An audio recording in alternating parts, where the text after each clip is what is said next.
Eto, anong gagawin mo? Eto.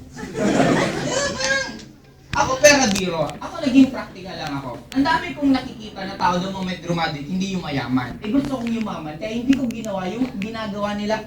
Graduate ako ng computer engineer. After ko pong graduate, hindi po ako nag-apply ng trabaho. Bakit? Ganito lang kasimple guys.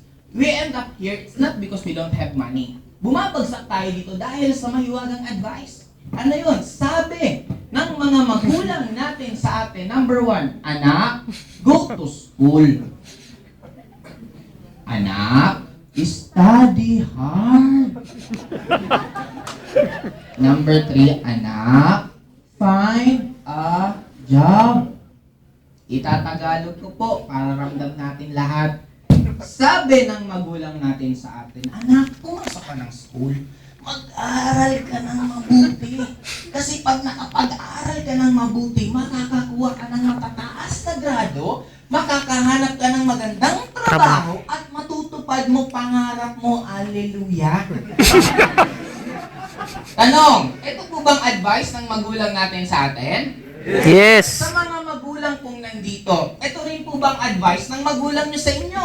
Yes. Sa magulang ng magulang ng magulang ng magulang ng magulang ng magulang, ito pa rin po ang advice. Kaya lang ang panahon po noon, sa panahon po ngayon, ang laki na ng pinagbago.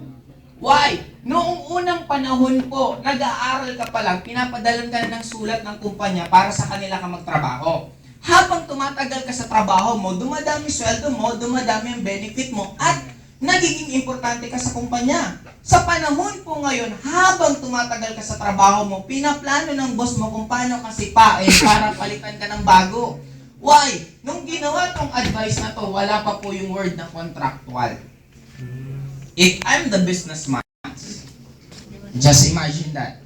Okay, ngayon, meron tayong pangatlong source. Ito, I'm sure, hindi ko na to explain. Meron tayong pangatlong source para kumita ka ng pera. Ano yun? Number 3, letter N. Ano to? Networking.